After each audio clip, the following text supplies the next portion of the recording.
오늘은 어버이 주일입니다. 그래서 부모를 공경하라라는 제목으로 하나님 말씀을 나누겠습니다. 요즘 같은 때 설교하기가 가장 어려운 때인 것 같습니다. 왜냐하면 여러분의 표정을 도저히 읽을 수가 없다라고 하는 것이 어렵습니다. 네. 웃으시는지 이해가 되시는지 긍정하는지 그걸 알 수가 없기 때문에 그렇습니다. 제가 생각을 해보니까 이렇게 마스크를 쓴 상태에서는 이해가 되거나 긍정되면 할 방법은 그거밖에 없겠다 생각합니다. 고개를 세게 끄덕이는 거, 이걸 열심히 하면 이해하는구나, 긍정하는구나 라고 생각을 하고, 아멘을 크게 하면 이제 마스크를 뚫고 소리가 나오면 이해되겠구나, 이런 걸 제가 생각을 했습니다. 여러분 좀 도와주실 수 있겠습니까? 네, 감사합니다. 네. 말콤 글래드웰이 쓴 타인의 해석이라는 책이 있습니다. 근데 이 책이요, 낯선 타인을 만났을 때 여러분 처음 이 사람을 만나면 그 사람을 해석할 거 아닙니까? 어떤 사람일까라고 이해를 시작합니다. 근데 우리는 사람을 오래 만나다 보니까 척 보면 압니다. 근데 이렇게 말하는 분들도 굉장히 많이 있습니다. 혹은 얼굴의 표정을 보고 저 사람이 어떤 마음이 있는가 이것을 파악하는 사람도 많이 있습니다. 근데 이 책이 말하는 건 이겁니다. 그렇게 단순하게 표정을 보거나 그 사람이 지금 가지고 있는 그냥 이미지를 가지고 파악하는 것이 얼마나 위험한 해석인가, 그걸 말하는 책입니다. 당신이 지금 저 사람을 이해한다고 하지만 이해하는 타인에 대한 당신의 해석은 근거 없는 자신감으로부터 나온 것이다, 이렇게 설명을 합니다. 자, 그러면서 사람들이 얼굴에 짓는 표정과 미소에 대한 이야기를 합니다. 여러분 얼굴엔 몇 개 정도의 근육이 있을 것 같습니까?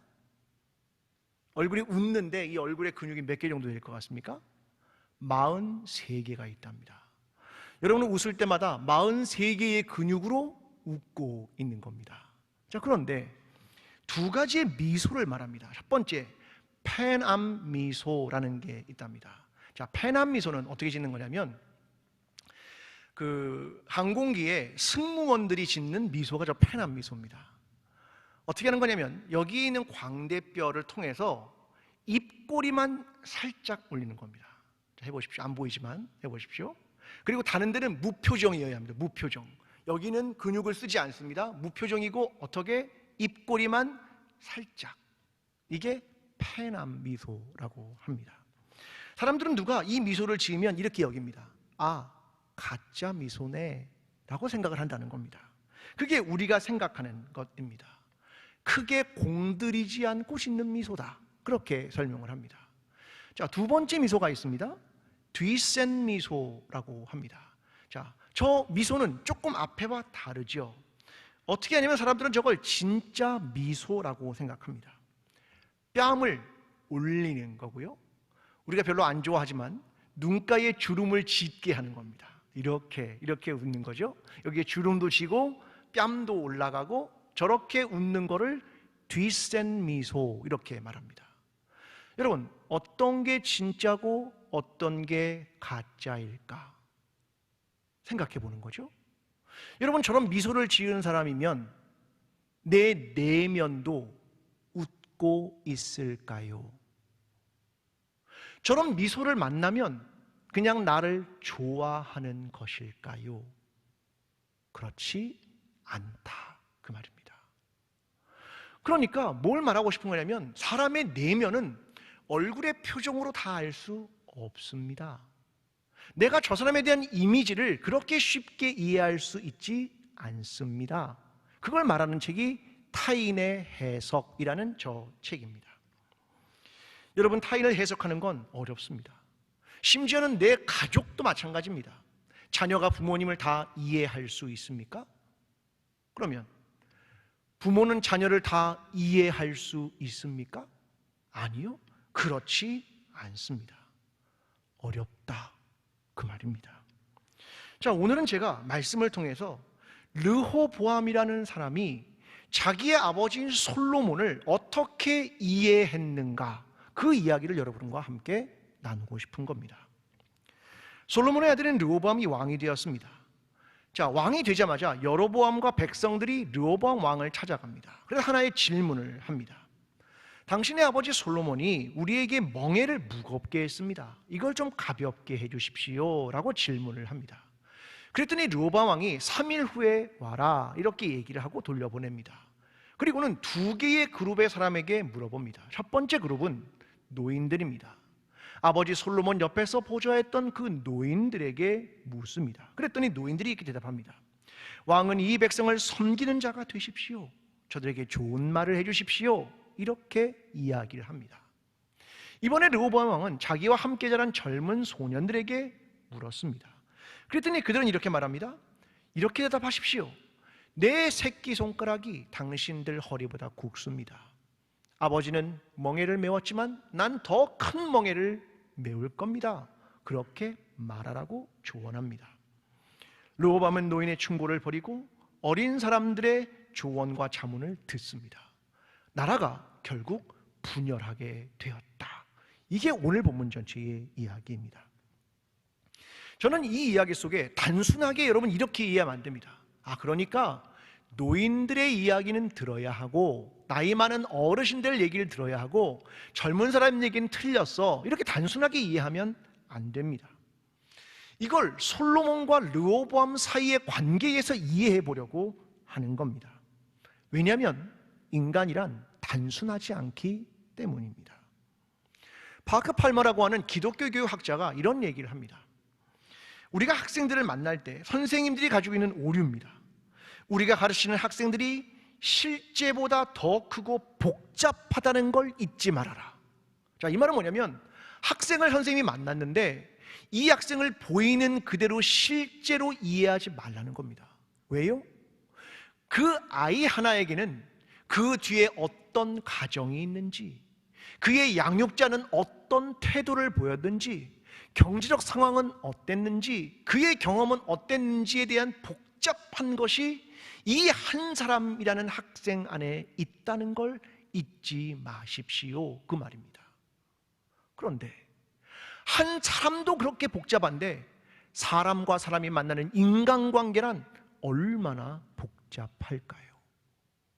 그 얘기를 하는 겁니다. 여러분, 우리는 잘 안다고 생각하는 사람이 있습니다. 누구냐면 우리의 자녀와 우리의 부모님입니다. 난 평생 함께 살아와서 너무 잘 알아. 근데 정말 잘 알고 있을까요? 그 질문입니다. 여러분, 하나님은 인간에게 주신 10계명 중에 첫 번째 계명이 이거였습니다. 내 부모를 공경하라. 부모와 자녀 사이에 어떤 관계가 있어야 하는가를 설명하고 있습니다. 출애굽기 20장 12절입니다. 내 부모를 공경하라. 그리하면 내 하나님 여호와가 내게 준 땅에서 내 생명이 길리라. 그 다음에 있는 계명은 뭡니까? 살인하지 말라, 간음하지 말라. 이 말은 인간이면 누구나 지켜야 하는 기본적인 인간됨이다, 그걸 설명하는 겁니다.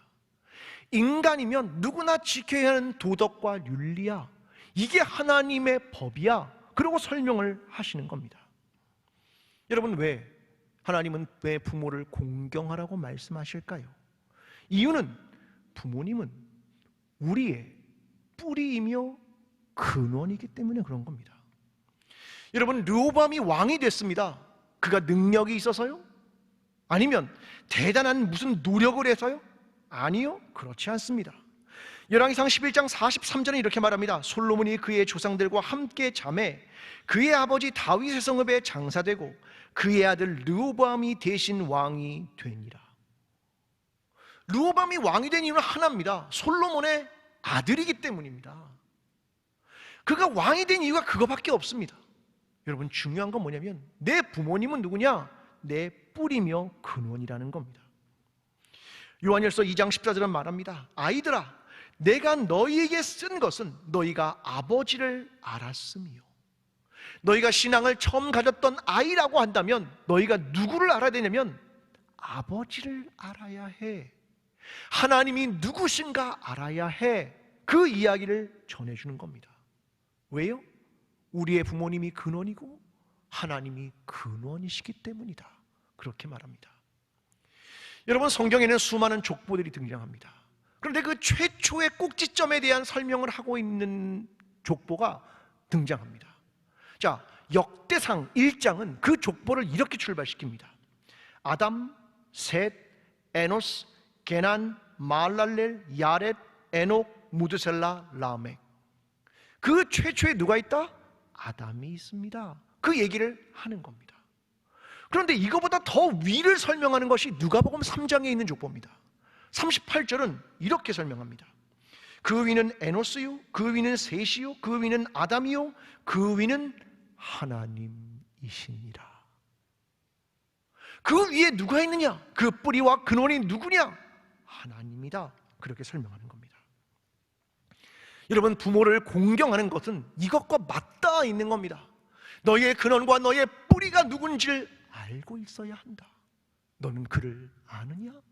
그가 하나님이신 걸 아느냐? 너희의 부모를 알고 있느냐? 그를 공경하느냐? 그를 존경하느냐? 그것을 우리에게 이야기하는 겁니다. 이것이 하나님의 법이라는 겁니다. 여러분, 그런데 한국 사회는 이런 부모와 자녀와의 관계를 상실한 것이 얼마나 많이 나타나는지 모릅니다. 2016년 기준 부모에게 버림받아서 시설과 위탁가정으로 간 아이들의 수가 4,503명입니다. 하루 평균 12명의 아이가 버려진다는 말입니다. 아동학대요? 하루 평균 51건입니다. 그 80%가 아동학대의 현장이 가정입니다. 그런데 사교육비 지출은 역대 최고고요. 한국 남성이 자녀와 함께 보내는 하루 평균의 시간이 얼마냐? 6분입니다.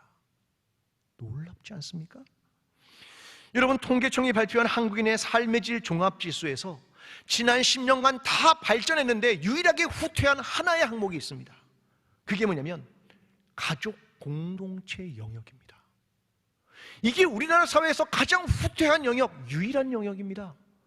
이게 가족이 우리 가운데 어떻게 움직이고 있는가를 보여주는 슬픈 이야기입니다. 여러분, 이것은 하나님의 법입니다. 내 부모를 공경하라.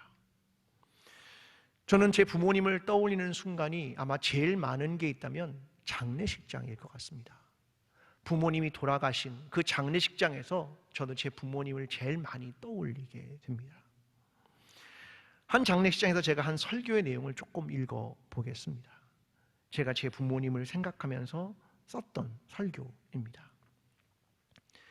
어머니는 넓은 들판 위에 솟은 산과 같은 존재였습니다. 어머니 품에서 자녀들은 친구들과 마음껏 뛰놀 수 있었습니다.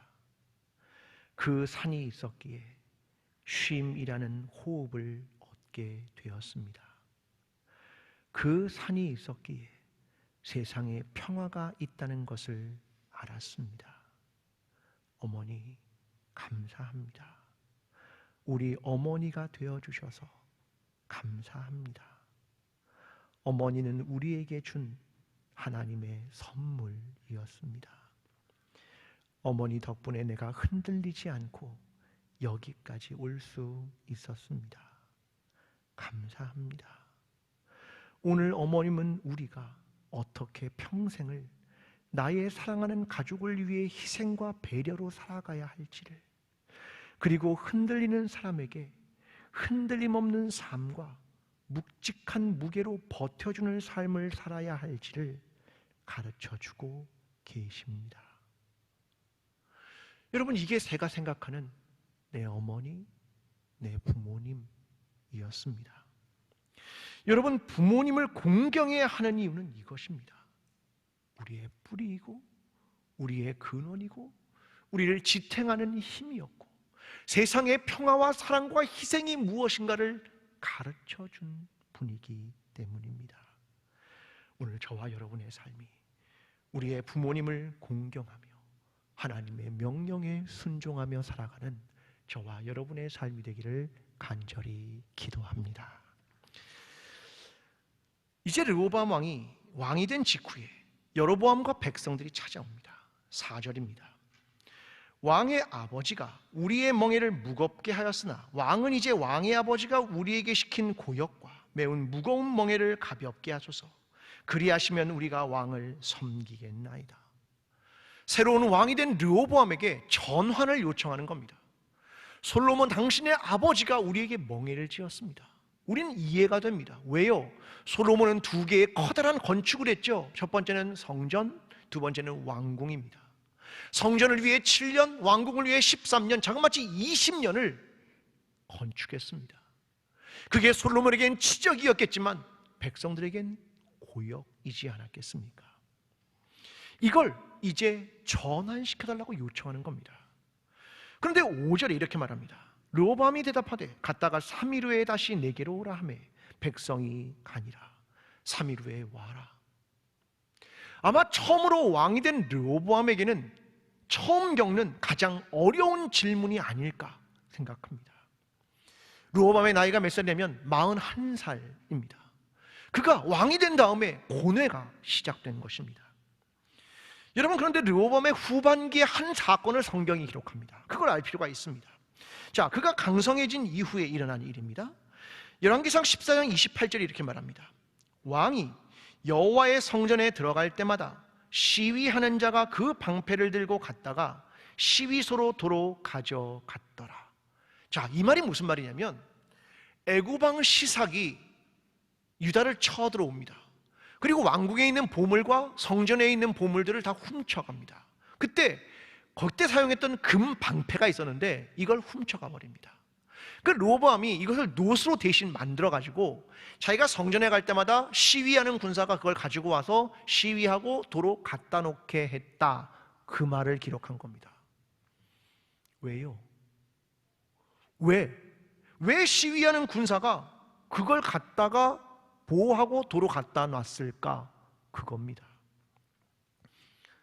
르호보암이요, 자기가 하나님의 성전에 있는 금방패를 잃어버렸다고 하는 왕의 무능을 사람들에게 밝히고 싶지 않은 겁니다.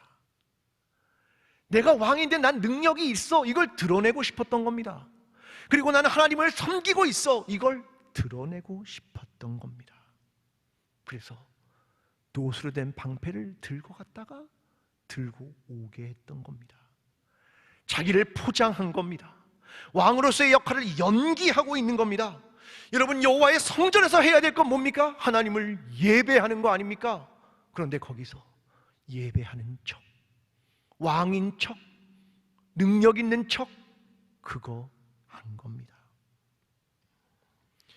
여러분, 만약 여러분이 르호보암의 아버지라면 르호보암에게 뭐라고 말씀해 주고 싶습니까? 저는 이 지점에서 이삭과 야곱의 대화를 떠올렸습니다. 창세기 27장에 야곱이 형 에서의 축복을 가로채기 위해서 아버지에게 찾아갔던 이야기가 기록됩니다. 18절입니다. 야곱이 아버지에게 나아가서 내 아버지하고 부르니 이르되 내가 여기 있노라. 내 아들아, 내가 누구냐? 내 아들아, 내가 누구냐? 너는 너냐? 너는 야곱이냐? 에서냐? 그걸 묻고 있는 겁니다. 21절에 이렇게 말합니다. 이삭이 야곱에게 이르되 내 아들아 가까이 오라. 내가 과연 내 아들 에서인지 아닌지 내가 너를 만져보려 하노라. 내가 널 만져봐야겠다. 네가 에서인지 야곱인지. 여러분, 야곱이 뭐 한 겁니까? 포장한 겁니다. 에서처럼. 왜요? 에서의 축복권을 뺏으려고 말입니다. 여기서 야곱의 불행이 시작됩니다. 여러분, 부모가 자녀가 어떤 삶을 살기를 정말 원할까요? 저 같으면 이럴 겁니다. 너는 너의 삶을 살아라. 타인의 삶을 살지 말고 너의 삶을 살아. 하나님께서 너에게 주신 그 소명을 따라 살고 하나님께서 너에게 주신 그 복을 따라 살아라. 그렇게 말할 것 같습니다. 타인의 삶을 살면, 그렇게 포장하고 나아 보이려고 하면 상처받고 갇히고 고독한 삶을 사는 겁니다. 르호보암아, 르호보암으로 살아라. 대단한 왕인 척 할 필요 없어. 그 말을 하는 겁니다. 여러분, 지금 르호보암이 하고 있는 게 뭐냐면 내 새끼손가락이 아버지 허리보다 굵어. 나는 아버지보다 더 나은 왕이야. 그걸 말하고 싶은 겁니다. 빼앗기지 않은 척하고 싶은 겁니다. 왕의 권위와 힘을 드러내고 싶은 겁니다. 그때부터 문제가 되는 겁니다. 한성희 씨라는 정신분석 전문의가 딸에게 보내는 심리학 편지라는 책을 냈습니다. 자기 딸한테 30년 동안 해주고 싶은 이야기를 이 책에 담았다 그러면서 글을 쓰게 됩니다. 그 서론의 글을 제가 읽어보겠습니다. 언제부터인가 내 또래인 그들에게 해주고 싶은 이야기가 있었다. 모든 것을 다 잘하려고 애쓰지 말라고.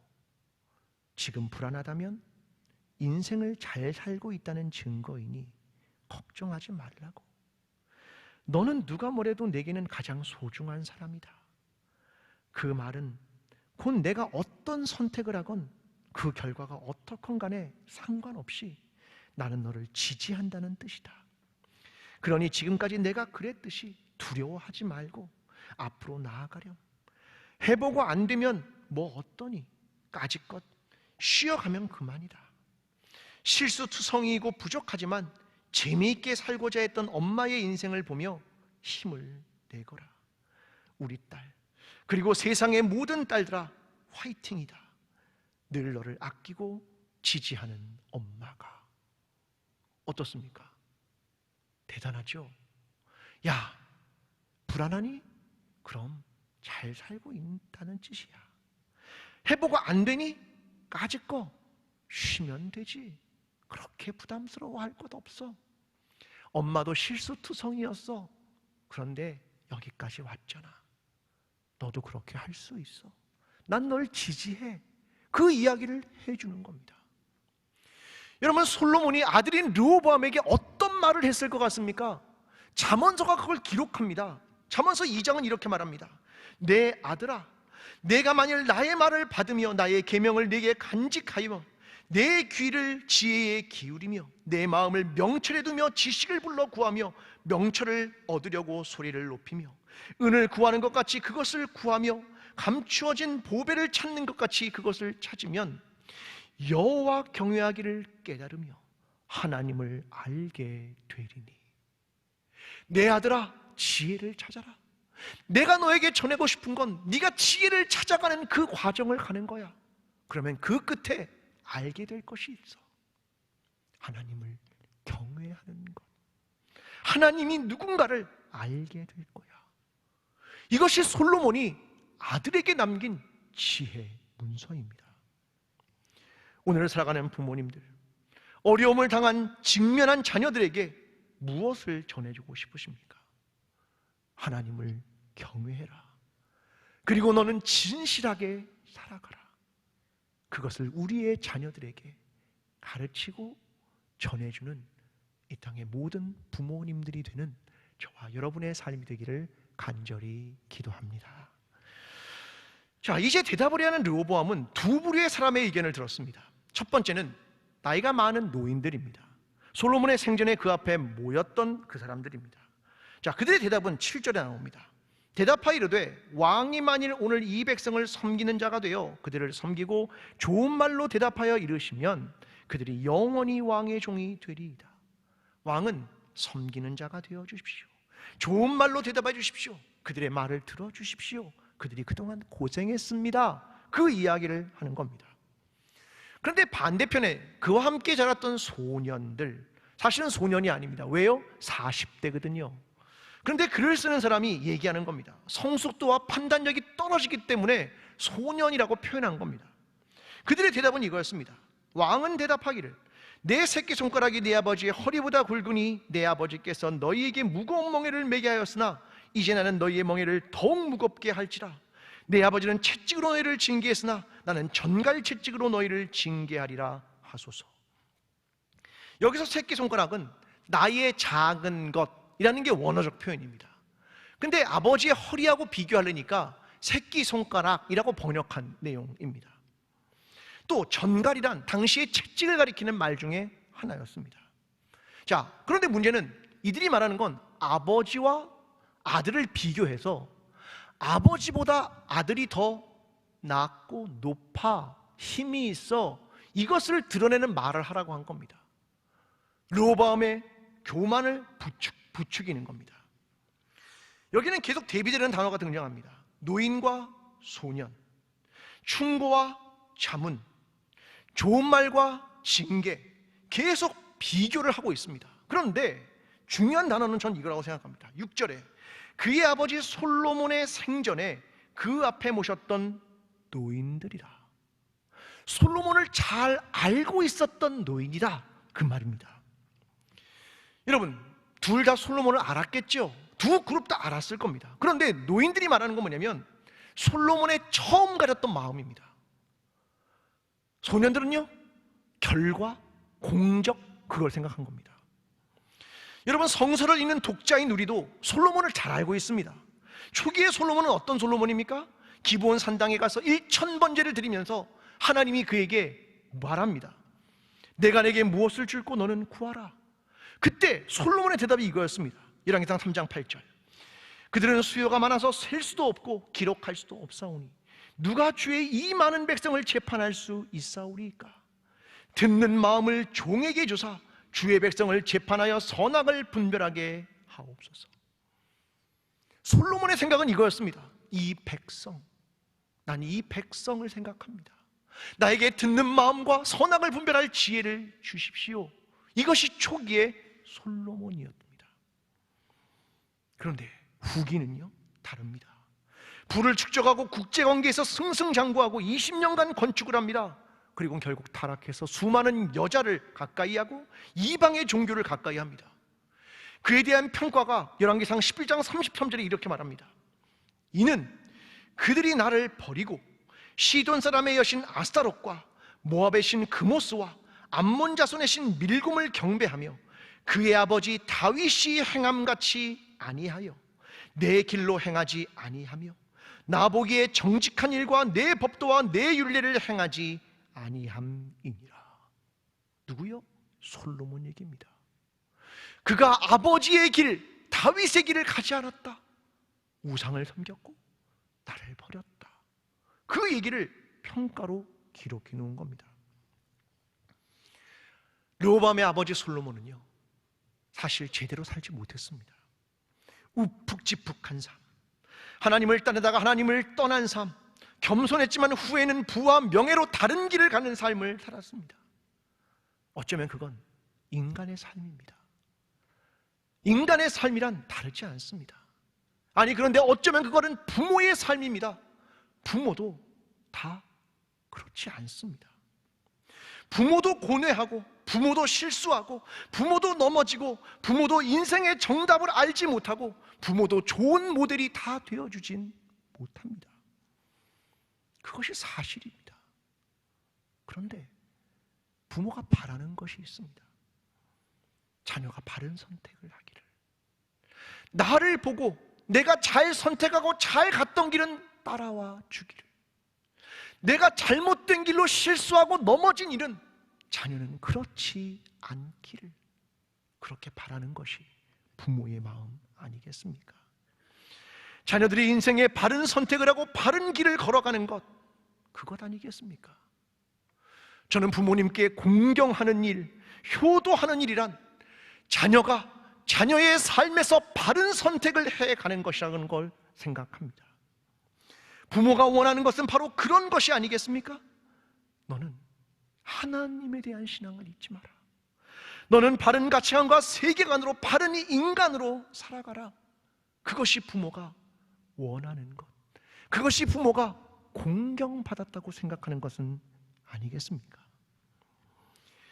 여러분, 예수님도 마지막 순간까지 선택의 기로에 있었습니다. 겟세마네 동산에서 말입니다.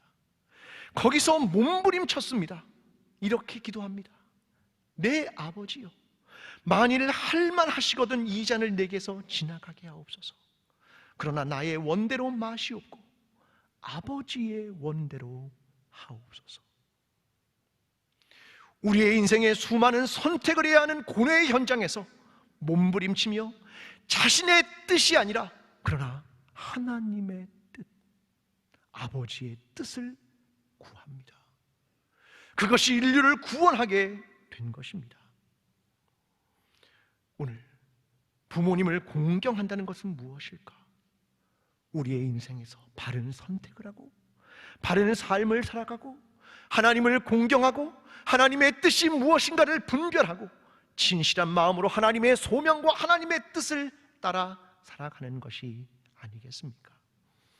오늘 저와 여러분의 삶이 하나님을 사랑하고 하나님의 뜻을 따라가고 부모님을 공경하는 것, 우리의 삶의 수많은 선택 가운데 하나님을 선택하는 그러한 일을 통하여 우리의 부모님을 공경하는 진정한 의미로 살아가게 되는 저와 여러분이 되기를 간절히 축원합니다.